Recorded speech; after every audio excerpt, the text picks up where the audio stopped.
안녕하세요. 오늘도 사연 살롱을 찾아주셔서 감사합니다. 수원에 사는 40대 중반 여자입니다. 저는 남들에 비해 조금 늦은 나이인 36살에 결혼을 했어요. 이유야 여러 가지 있겠지만 가장 큰 이유는 제 일상생활에서 일하는 시간이 차지하는 시간이 워낙 길다 보니 어디 가서 마음에 드는 분을 자연스럽게 만나기는커녕 소개나 선을 보기에도 시간이 여의치 않더라고요. 일하는 시간대도 다른 사람들은 일이 끝나고 집에 와 휴식을 하는 시간대라 더더욱 사람을 만나기가 쉽지 않았어요. 그렇다고 일하는 곳에서 사람을 만나기엔 같이 일하는 분들은 대부분 중년 여성분들이라 정말 말 그대로 일하다 보니 사람 만날 기회를 놓쳐버렸다는 표현을 하는 게 맞는 것 같아요. 저는 친정 아빠께서 하시는 사업에 함께 뛰어들어 일을 하고 있거든요. 아빠는 제가 어릴 때는 식품 회사에서 신제품을 개발하는 연구원이셨는데 제가 성인이 되자 돌연 회사를 퇴직하시고는 요식업에 뛰어드셨어요.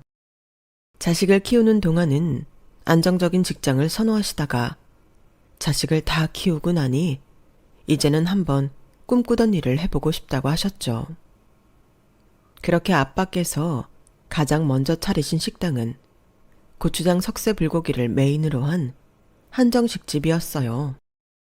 처음에는 잘 되는 둥 마는 둥 했던 식당이 점차 반응이 오기 시작하면서 하나 둘 지점을 늘려가기 시작했고 제가 대학을 졸업했을 쯤엔 저도 뛰어들게 되었죠.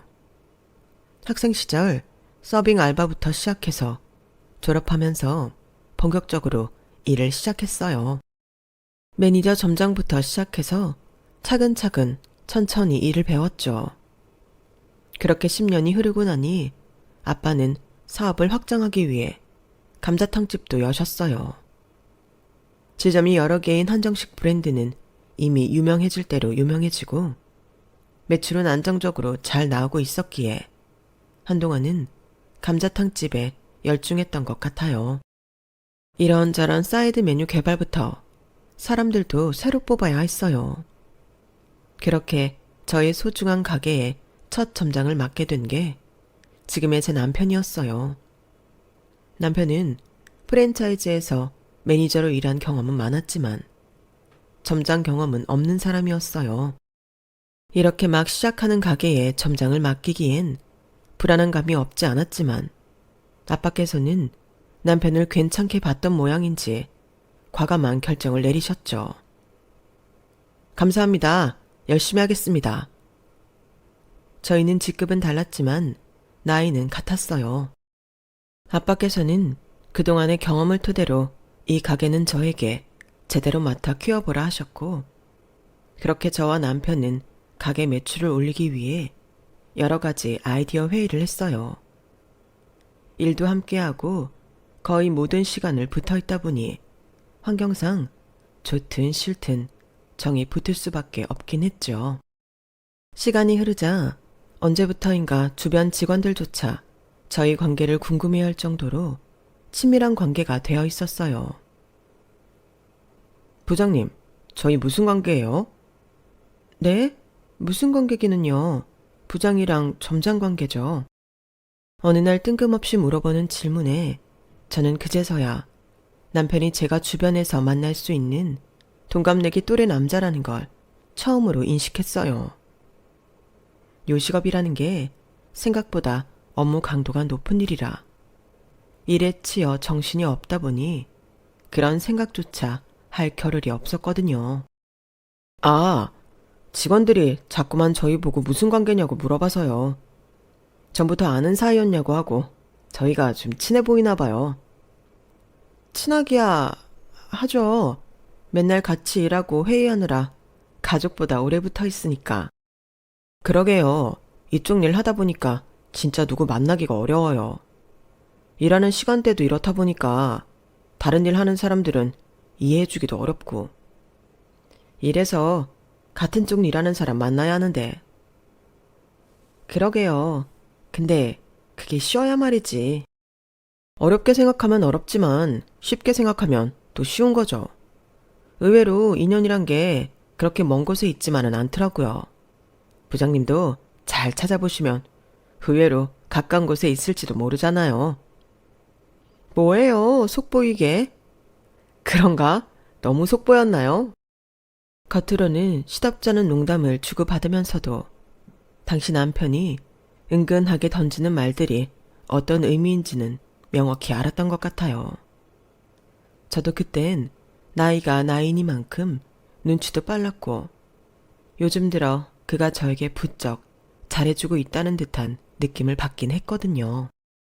저도 그게 싫지는 않았고 슬슬 너무 일에만 몰두하느라 평생 짝을 만날 기회를 놓쳐버린 게 아닌가 하는 불안감도 들기 시작했던 시기였거든요. 남편은 외모도 누구나 한눈에 호감을 살 수 있을 정도로 준수한 편이었고 일도 성실하게 잘해서 아빠께서도 좋게 보고 있었어요.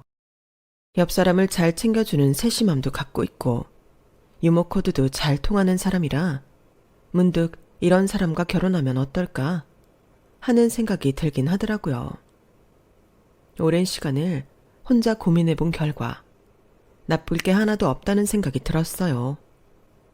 저도 그 사람에게 이성적 호감이 아예 없는 것도 아니었고 본인이 하는 일에 일욕심이 있는 것도 마음에 들고 성격도 잘 맞았을 뿐더러 무엇보다 가장 좋은 건 같은 일을 하고 있다는 점이었어요.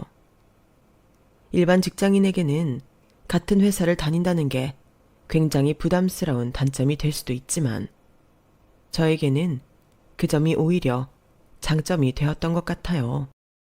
까놓고 말해서 친정 아빠가 대표인 곳이다 보니 만약 잘못되더라도 저는 잃을 게 없다는 다소 극단적인 생각도 잠깐 했던 것 같아요. 제가 그런 고민을 하는 와중에도 남편의 은근한 구애는 계속됐어요. 부장님, 내일 쉬는 날인데 뭐 하세요? 일정 있으세요? 일정은 따로 없는데 왜요? 아, 그럼 오늘 마감하고 저랑 심야 영화 안 보실래요? 요즘 이 영화 재밌다는데 같이 볼 사람이 없어서. 저랑 봐주시면 티켓 값이랑 팝콘은 제가 쏠게요. 뭘 그렇게까지. 제 건 제가 낼게요. 아이, 같이 봐주는 거 고마워서 그래요. 부장님도 아시겠지만 이 시간에 영화 같이 봐줄 사람이 진짜 없잖아요. 그렇게 얼떨결에 남편과 심야 영화를 보게 되면서 저희는 처음으로 단 둘이서 데이트 같은 데이트를 했어요. 영화를 다 보고 나서 아쉬운 마음이 들어 술을 한 잔 기울이며 이야기를 나누다 보니 남편에 대한 호감이 점점 커지는 것 같더라고요. 그 뒤로는 남편이 일 끝나고 개인적으로 만나자고 하는 날이 잦아졌고 저희가 본격적으로 사귀게 되는 건 채 3주도 걸리지 않았어요. 그렇게 비밀스럽게 연애를 시작했지만 반년도 못 가서 모든 직원들이 알게 되었고 저희 아빠 귀에까지 소식이 들어가게 됐어요. 윤주야, 너 김민성 점장이랑 만나고 있다면서? 네? 아, 네. 아빠, 그런데 어떻게 하셨어요? 본점 매니저가 너희 지점 방문했다가 직원들한테 들은 모양이더구나. 아, 벌써 거기까지 소문이 퍼졌어요? 미리 말씀드렸어야 했는데 죄송해요. 아니다. 죄송하긴 뭘. 네가 네 인생까지도 신경을 좀 썼어야 했는데 내 일욕심에 너까지 끌어들이고 바쁘다고 하나뿐인 딸 결혼도 이제껏 못 시키고 이러고 있었네. 오히려 소식을 들으니 반갑더구나. 화는 안 내세요? 저는 솔직히 아빠께서 저희가 매장에서 연애질만 한다고 오해하실까봐 조금 두려웠는데 아빠께서는 그런 기색은 조금도 없이 온화하게 웃으셔서 안심이 됐어요.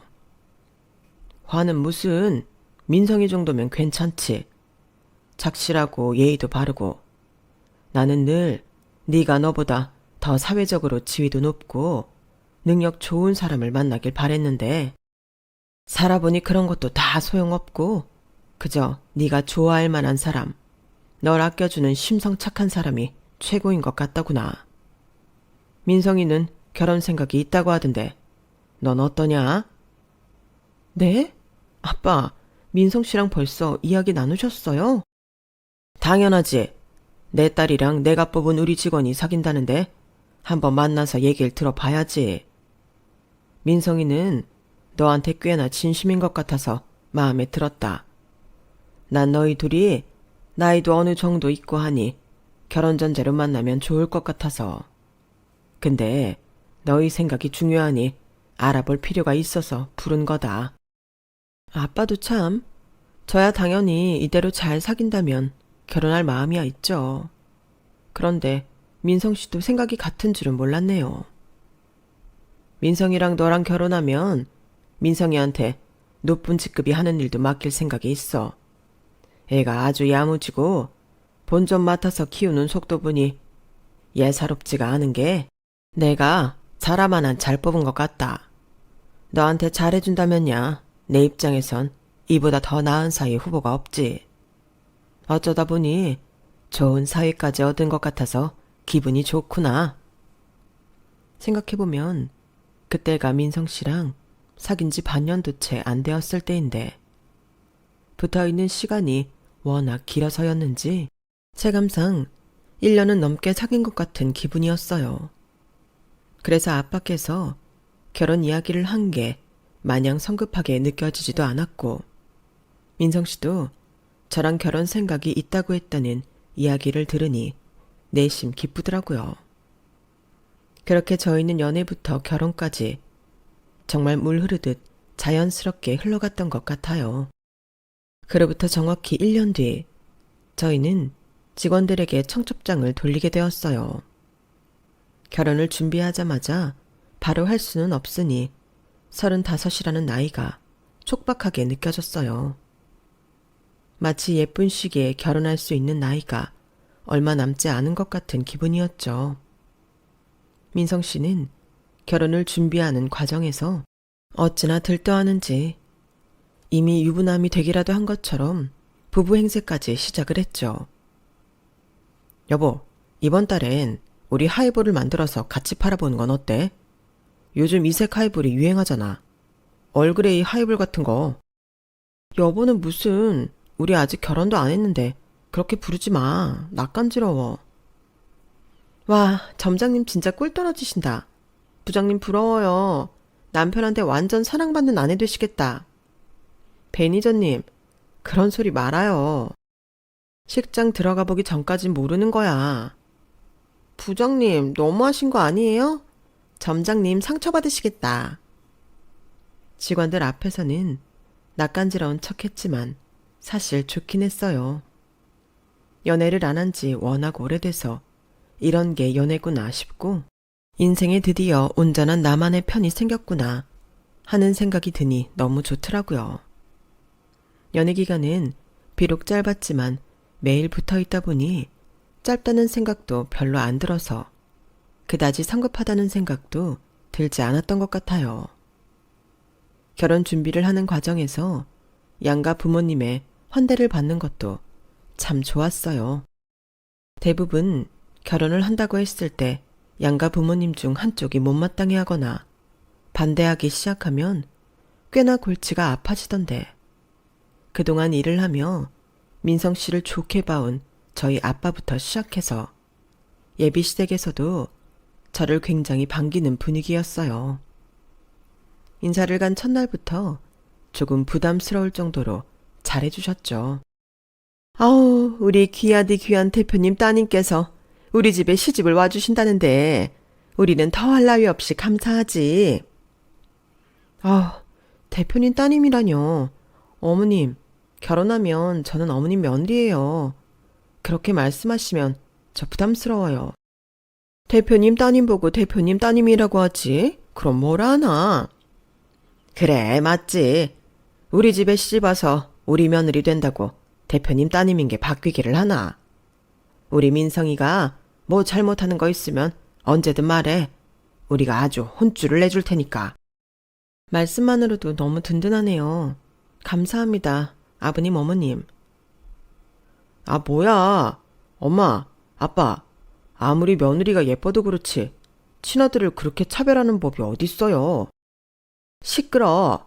보잘것없는 우리 집에 너 하나 보고 결혼해주는데 감사합니다 하고 엎드려 절을 해도 모자라지.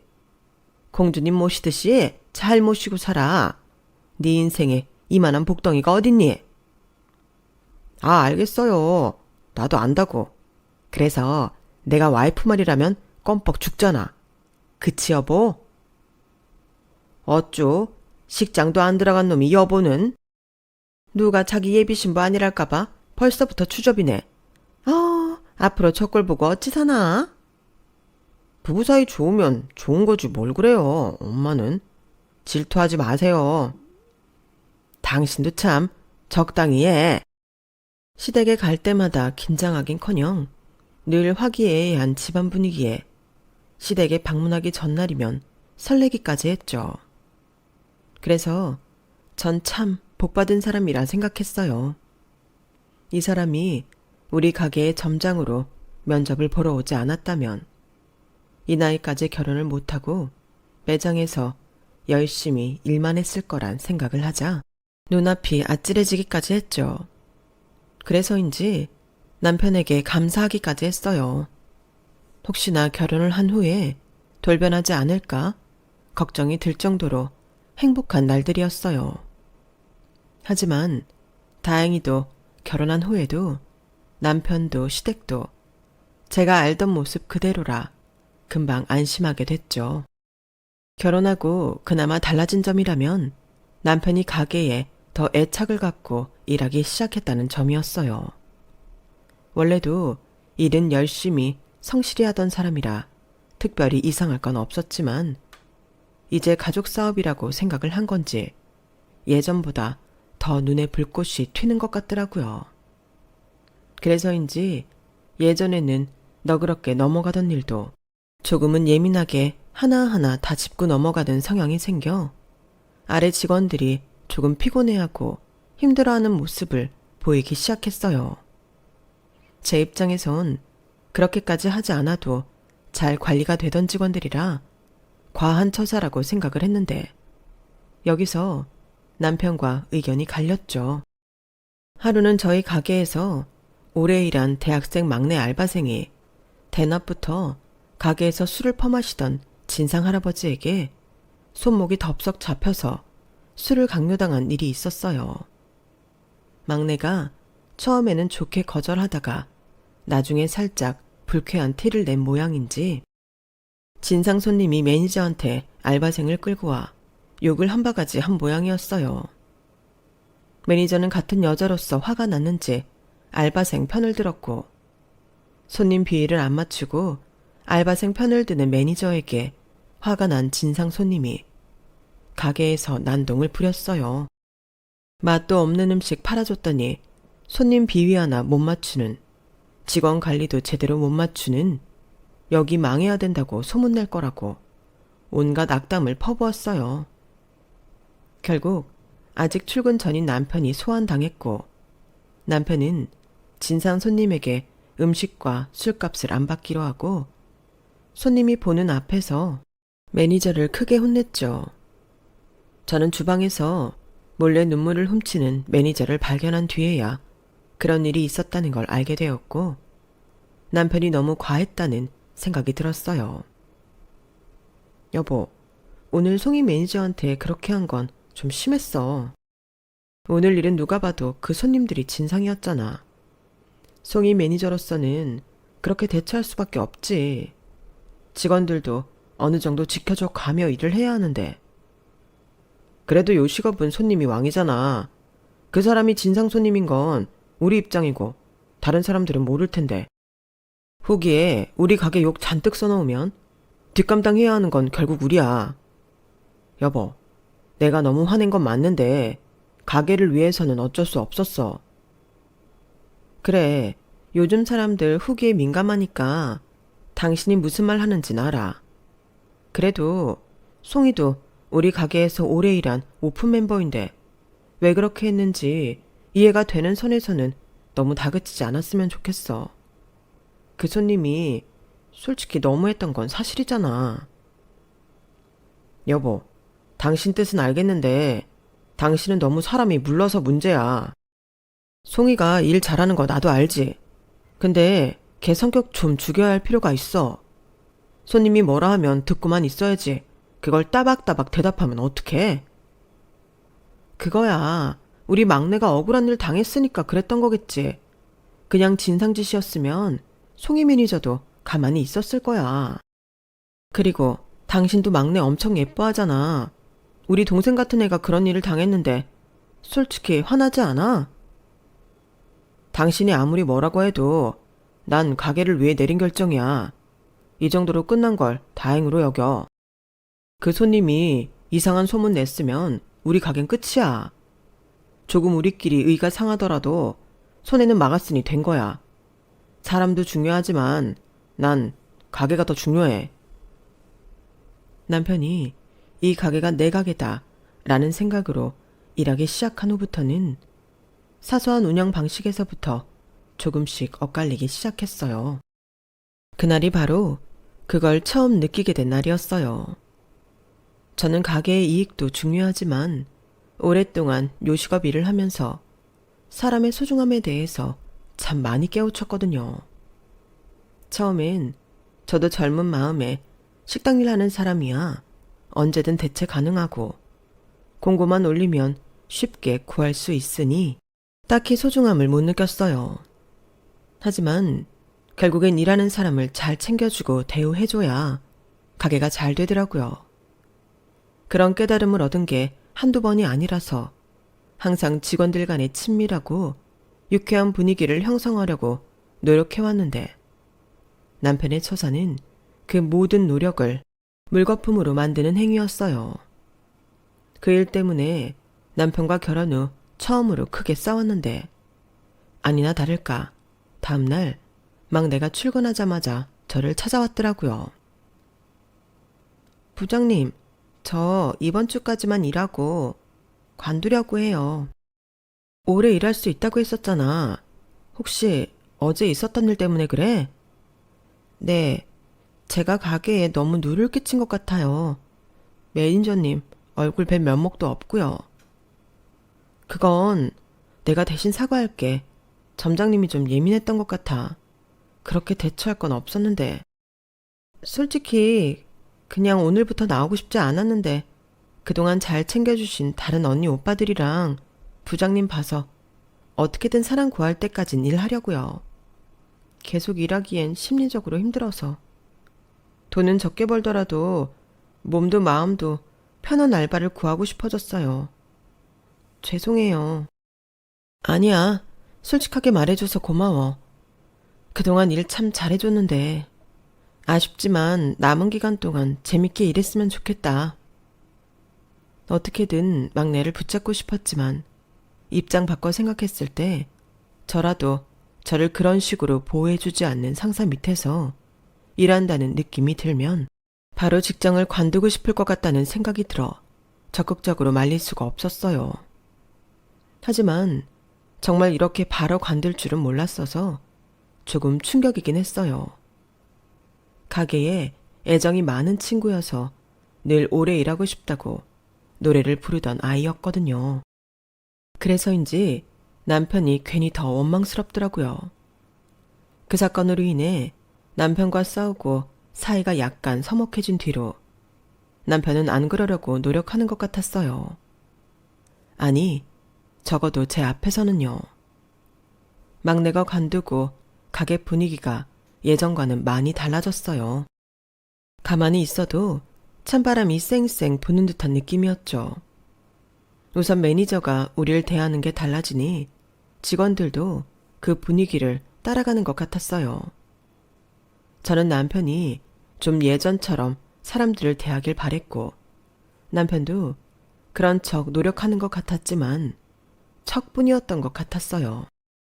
하루는 너무 피곤해서 주방 구석진 곳에 있는 의자에 앉아 졸고 있었는데 직원들이 조용히 떠드는 소리가 들려왔어요. 그때 남편이 변한 게 없다는 걸 깨달았죠. 야, 요즘 점장님 너무 예민하지 않냐? 내 말이, 진짜 가게 분위기 괜찮았는데 왜 이렇게 싸해졌냐? 요즘 뭐만 했다 하면 점장님이 태클 걸어서 일하기가 싫다니까. 그니까 약간 부장님이랑 결혼하고 사람이 이상해진 것 같지 않아? 가게가 이제 집권줄 아나 봐. 와, 그거네. 시기가 딱 그러네. 어쩐지 요즘 너무 자기 가게 마냥 일하길래 왜 저러나 했다. 근데 너무 과해. 옛날에 일하기가 좋았는데 요즘은 가게에 정이 떨어진다니까. 그러니까 부장님이 대표님 딸이잖아. 잘하면 가게 주기로 했나? 왜 이렇게 오바야? 아우, 오늘도 별것도 아닌 걸로 생트집 잡을 거 생각하면 벌써부터 머리 아프다. 안 걸리게 잘하자. 그래, 화이팅. 남편에 대한 험담을 늘어놓던 직원들은 다행히 저를 발견하지 못한 채 주방을 나갔어요. 그렇게 남편이 제 앞에서만 변한 척을 했다는 걸 알게 되었고 직원들의 불만은 여전하다는 사실을 확인했죠. 하지만 제 앞에서는 예전처럼 직원들을 편하게 해주는 척을 하는 남편 때문에 차마 뭐라 할 수가 없었어요. 제가 주방에서 들은 걸 얘기했다가는 남편이 그 이야기를 나눈 직원들을 캐물을 것 같았거든요. 그래서 제 앞에서 꼬투리 잡힐 만한 짓을 하는 게 없는지 감시하는 것 말고는 방법이 없었죠. 하지만 남편은 꽤나 철두철미하게 제 휴게 시간이나 본사일로 외근을 나가거나 미팅이 있을 때 직원들을 혹사시키는 것 같았어요. 결국 송이 매니저가 나가겠다고 했을 때 억장이 무너지는 것 같았죠. 왜 그만두는지 이유를 너무나 잘 알 것 같아 왜 그만두냐고 물어볼 수조차 없었어요. 부장님, 그동안 감사했습니다. 덕분에 가게에서 참 재미있게 일했어요. 나도 송이 매니저가 우리 가게에 있어줘서 너무 고마웠어. 너처럼 일 잘하는 직원은 찾기 힘든데. 그동안 너무 고생 많았어. 연락 종종 주고받자. 네, 연락드릴게요. 항상 건강하시고 번창하세요. 오랫동안 함께 일하고 싶다고 생각해왔던 아끼던 직원까지 그만두자. 저는 남편이 뭘 위해서 이렇게까지 하나 화가 났어요. 왜 그러냐고 물어도 요즘 가게 매출이 떨어지고 있어서 직원들 교육을 시킬 필요가 있다는 말밖엔 안 돌아왔죠. 아니, 가게 분위기가 이러니까 매출이 떨어지는 거 아니야. 음식점이 만만 있다고 손님이 오는 게 아니야. 직원들끼리 분위기 쎄하면 손님들도 다 느껴. 우리끼리 관계가 나쁘면 직원들이 손님들 대하는 서비스 질도 떨어지게 되어 있고. 그럼 안 되지. 애초에 일을 잘했으면 나한테 한 소리 들을 일이 있겠어? 일을 못해서 혼나놓고 기분 나쁘다고 서비스 질을 떨어뜨리면 직업 정신이 없는 거지. 나도 그런 직원은 필요 없어. 그런 사람들은 어차피 쉽게 관둬. 남편은 정말 뭔가 시 얘기라도 한 사람처럼 말이 안 통했어요. 그러던 중 안정적으로 매출이 나오고 있던 한정식 집마저 경쟁업체가 잘 되면서 매출이 점점 떨어지기 시작했어요. 결국 아빠께서는 한정식 집을 매각하기로 결정을 내리셨고 그 소식은 저희에겐 약간 충격이었죠. 한정식집 소문이 들려오자 곧 저희 매장도 안 좋은 소문이 돌기 시작했어요. 남편은 눈에 띄게 초조해하며 직원들을 더 못살게 굴기 시작했어요. 브레이크 타임도 없애고 그 시간대 음식 가격을 낮춰서 파는 등 무리한 이벤트까지 감행을 했죠. 하지만 그 결과 마진이 남지 않는 장사가 반복되면서 손익분기점을 간신히 넘는 날들이 많아졌어요. 그 과정에서 남편은 인건비를 줄이겠다며 잘 일하고 있는 직원을 트집 잡아 해고하거나 그만두게 하는 등의 짓도 서슴지 않았어요. 저는 정이 떨어질 대로 떨어졌고 남편과 관계는 최악을 달리고 있었죠.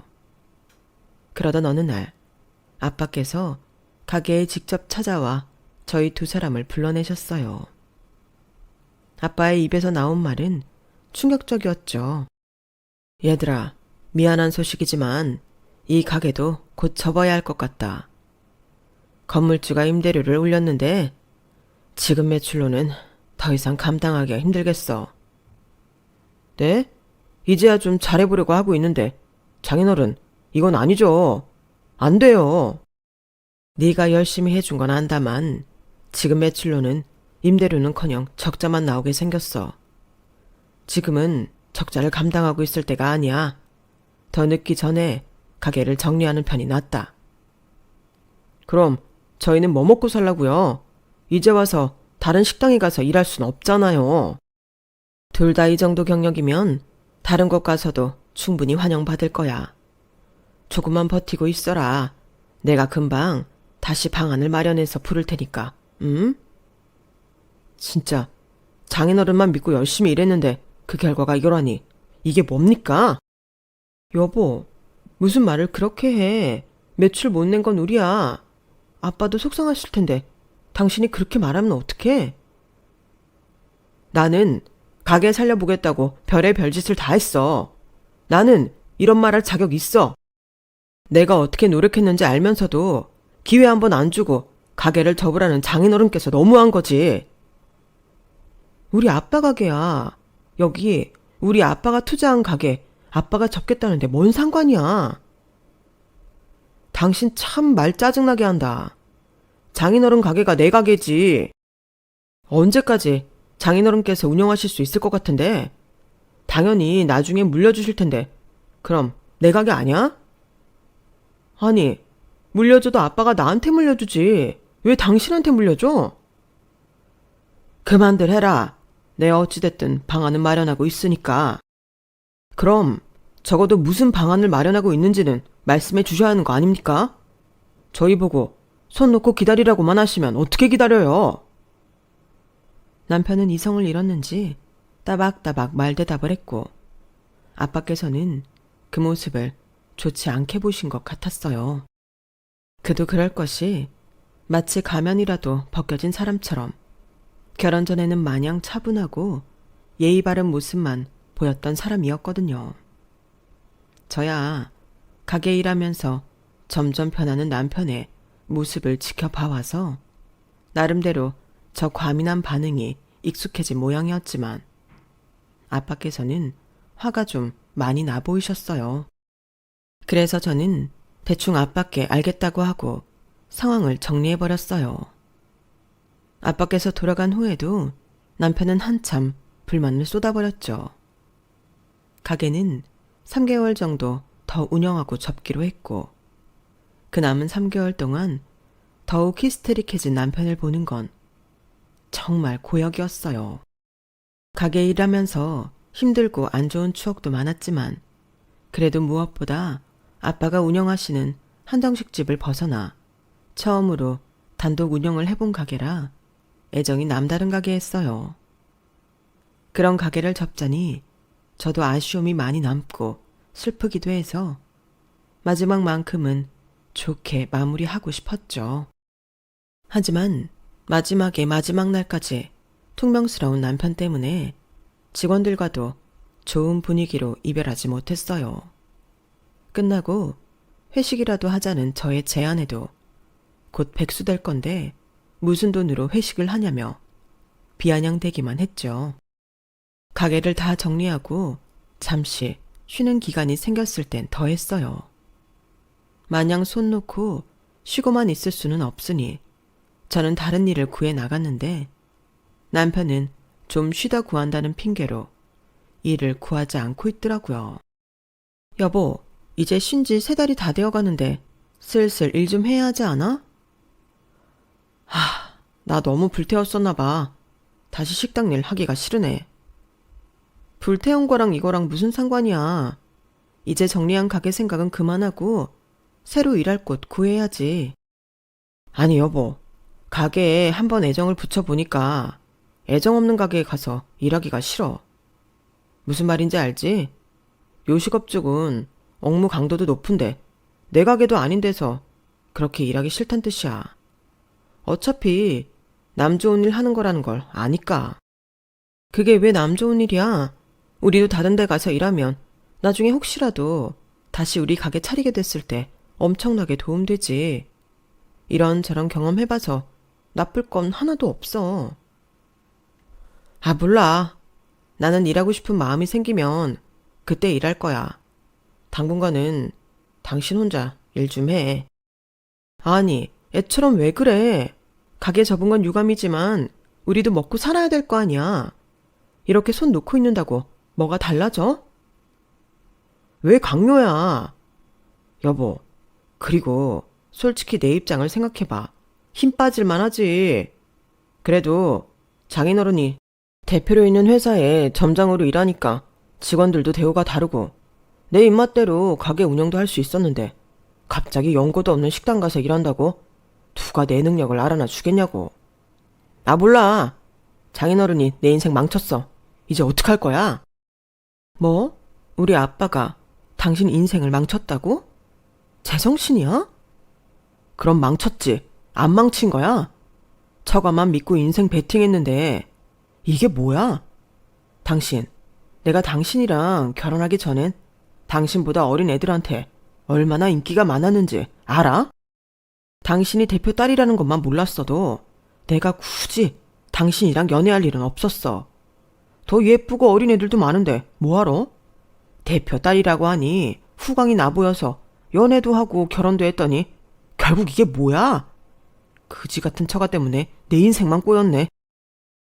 뭐라고? 그동안 우리 아빠 덕분에 편하게 일해놓고 망하니까 남 탓만 해? 당신이 진짜 인간이야? 운영은 우리한테 맡겼는데 매출이 안 나온 건 우리 때문이지. 왜 그게 아빠 때문이야? 적어도 자기가 무능한 걸 남 탓은 하지 말아야지. 그리고 뭐? 대표 딸이라서 후광이 나 보여? 당신이 그렇게 저질인 줄 알았으면 나도 당신 같은 인간 안 만났어. 당신 본심을 알았으니 도저히 얼굴 맞대고 살 자신이 없다. 이혼해. 결혼 후 계속되었던 남편의 횡포를 쭉 지켜봐온 저에게 그런 폭언을 듣고 나서 결혼 생활을 유지하고 싶은 마음은 조금도 남아있지 않았어요. 그래도 이혼 얘기를 꺼내면 조금이라도 주춤할 줄 알았던 남편은 오히려 적반하장으로 굴더군요. 뭐? 이혼? 내가 뭐 하자면 못할 줄 알아? 당신 메리트는 대표 따님이었을 때나 있었지. 지금은 아무것도 아닌 평범한 나이 많은 여잔데 이혼하자면 내가 뭐 벌벌 떨 것 같아? 그래, 해! 이혼! 해! 화끈히 지른 거지만 바로 받아칠 줄은 몰랐는데 이혼해도 아무런 상관도 없다는 남편의 태도에 정말 순식간에 정이 확 떨어졌어요. 저는 이렇게 둘 다 이혼 생각이 있을 때 이혼하지 않으면 왠지 나중에는 이렇다 할 기회 없이 이 남자와 평생 흐지부지하게 살 것 같다는 촉이 서더군요. 그래서 말 나온 김에 얼른 처리를 해야겠다고 생각했어요. 남편도 그때는 꽤나 감정적으로 기복이 심했던 시기라 그런지 금방 서류 작성을 했고 그렇게 생각보다 저희는 쉽고 빠르게 이혼을 했어요. 그때야 저도 화가 머리 끝까지 난 상황이라 별다른 타격은 없었지만 이혼한 뒤 몇 개월 동안은 이 사람이 정말 내 조건이 탐나서 결혼했던 거구나 란 생각이 들어서 현타가 좀 세게 왔어요. 자초지종을 들은 아빠께서도 엄청나게 노하셨어요. 내가 이 바닥에서 일하면서 쌓은 인맥만 얼만데 그 자식 다시는 이쪽에 발도 못 붙이게 해준다. 아빠께서는 그동안 키워왔던 요식업 브랜드를 다 매각하고 번 돈으로 새로운 사업을 준비하고 계셨어요. 퓨전 떡볶이를 개발해서 조금 색다른 분식 브랜드를 만들려는 중이어서 저도 나중에는 같이 그 사업에 뛰어들었죠. 그동안 이 바닥에서 몸담아온 노하우가 있어서였는지 이혼 후 1년 뒤 런칭한 분식점은 말 그대로 초대박이 났어요. 젊은 사람들이 좋아할 만한 메뉴에 어울리는 사이드 메뉴까지 맛 조합이 괜찮아 SNS 등을 통해 금방 유명사를 타기 시작했죠. 저희는 금방 인원이 부족해져서 공고를 올렸고 거기에서 익숙한 이력서를 발견했어요. 남편이었죠. 이력서 받는 곳엔 담당자가 제 이름으로 기재되어 있지 않아 제가 일하는 줄은 꿈에도 몰랐을 거예요. 그렇게 가게에 집착하던 남편이니 너 따위랑 헤어져도 좋은 가게 차려서 잘 살고 있다는 모습을 보여주고 싶다는 생각이 들더라고요. 그래서 남편에게 면접 보러 오라는 연락을 보냈어요. 분해할 걸 생각하니 생각만으로도 속이 시원하더라고요. 다음 날 남편이 면접 보는 시간에 나타났어요. 눈이 마주치자마자 장사가 잘 되는 가게 안을 둘러보는 남편의 얼굴이 가관이라 웃음이 나오더군요. 저를 보고 놀랄 줄 알았는데 그런 기색도 없더라고요. 그건 좀 놀라웠는데 알고 보니 다 이유가 있었어요. 여보, 잘 지냈어? 그게 우리 사이에 할 소린가? 그리고 여보라니 호칭 조심해. 우리 이제 남남이잖아. 그래도 어떻게 갑자기 호칭을 떼고 불러. 어색하게. 가게 잘 되네. 이것도 장인어른 가게야? 당신이 그렇게 징징대고 남 탓하는 동안 나는 아빠 가게 키우느라 바빴지. 당신은 이제야 일 구할 마음이 좀 생겼나 봐? 근데 어쩌지? 난 당신 뽑으려고 부른 거 아닌데. 내가 키운 가게 보여주려고 불렀어. 어때? 이제 다시 후광이 좀 나 보이나? 여보, 여태 그 말 담아두고 있었구나. 당신은 언제나 후광이 나는 사람이야. 그때 너무 화가 나서 아무 말이나 한 거였어. 솔직히 나 당신이랑 이혼하고 쭉 폐인으로 살았어. 그러다 우연히 당신이 다시 가게 하고 있다는 걸 알았고 그걸 본 순간 내가 무슨 생각이 들었는 줄 알아? 내 인생 구원해 줄 건 당신밖에 없다는 생각이 들더라. 뭐라고? 내가 여기 일하는 걸 알고도 지원한 거야? 제정신이야? 당신도 내 이력서 검토했을 텐데 나인 거 알면서도 부른 건 나랑 같은 마음인 거 아니야? 당신이랑 같은 마음이라니 그게 뭔데? 나랑 다시 잘해보고 싶다는 마음. 와, 진짜 그 말을 하는 남편 얼굴이 그렇게 뻔뻔해 보일 수가 없더라고요. 사람이 어떻게 자기가 한 말은 다 까먹은 건지 살면서 그렇게 얼굴 두꺼운 사람은 처음 봤어요. 내가 머리에 총 맞았니? 너랑 다시 잘해보게? 난 너한테 우리 가게 자랑하려고 직접 와서 얼마나 잘 되는지 보고 약오르라고 부른 거야. 근데 효과가 있나 보네. 나랑 다시 잘해보고 싶다는 헛소리 짓거리는 걸 보니. 이혼할 때 네 본심 다 알았는데 너랑 다시 잘해보려고 하면 내가 너무 정신 나간 거 아닐까? 아쉽지만 아직 그 정도로 정신 나가진 않았거든. 그러니 당신은 나 놓친 거 평생 후회하면서 살아. 난 이제라도 당신 같은 인간이랑 헤어지고 편안해져서 너무 좋으니까. 여보, 그러지 말고 다시 한번 생각해봐. 당신도 알잖아. 나 일은 정말 열심히 하고 잘하는 거. 그래, 당신이 싫다면 재결합은 꿈도 꾸지 않을게. 대신 같이 일은 하게 해줘. 나 일 시작하더라도 당신 곁에서 시작하고 싶어. 어? 네 속셈 뻔히 아는데 내가 왜 너를 고용해야 하는데? 너랑은 이미 신뢰가 박살나서 일도 같이 하고 싶지 않아. 좋은 말로 할 때 나가. 가게 구경 끝났으면. 여보, 우리 한때 그래도 평생을 약속했던 사이인데 이렇게 매몰차게 굴지 말자. 응? 전 남편 놈이 하도 매달려서 슬슬 곤란해지려는 참이었어요. 이 거머리 같은 놈을 어떻게 떼어낼까 고민하던 중에 오늘 휴무 예정이었던 아빠께서 가게에 갑자기 들이닥치셨어요. 아니, 이 자식이 여기 왜 있어? 그리고 뭐? 여보? 이 자식이 미쳤나? 내 가게에서 안 꺼져? 장인어른. 아빠께서는 저를 붙잡고 늘어지고 있는 전 남편을 보더니 눈이 뒤집히셨고 청소 도구함에서 밀대를 꺼내 남편에게 휘두르셨어요. 남편은 깜짝 놀라 후다닥 가게를 뛰어나갔고 많은 손님들 앞에서 망신을 당했죠. 갑자기 시끄러워진 가게에 죄송해서 손님들께 사과하며 음료수 서비스를 돌렸어요. 손님들은 전부 속이 시원하다는 듯 이해해 주셨어요. 저놈이 여기까지 굴러 들어온 걸 보니 내가 소문을 잘 내긴 냈는 모양이다. 내가 아는 사장들한테는 지병 수백 번 마냥 저놈 사진 뿌려서 뽑지 말라고 했거든. 아주 속이 시꺼먼 놈이라고. 정말요? 어쩐지 절실해 보이더라니. 아무리 그래도 어떻게 이혼한 전부인 가게 와서 뽑아달라고 해요? 진짜 살면서 저렇게 뻔뻔한 인간은 처음 봐요. 내 말이 그 말이다. 저런 놈을 사위라고 한때 예뻐했던 내 자신이 싫다. 그럼 저는 어떻겠어요, 아빠. 저런 놈을 평생 배우자로 믿고 살아갈 뻔했는데. 그 일이 있은 뒤로 남편은 코빼기조차 보이지 않았어요. 정말 이런 걸 보면 사람은 좋을 때, 잘 나갈 때보다 힘들고 상황이 안 좋을 때 나한테 어떻게 대하는지를 잘 봐야 하는 것 같아요. 결혼 전 잘 나갈 땐 세상 잘해주던 남편이 사업이 망하니 막말을 퍼붓고 다시 사업이 잘 나가니 양심도 없이 찾아와 재결합 같은 헛소리를 짓거리는 걸 보면 말이에요.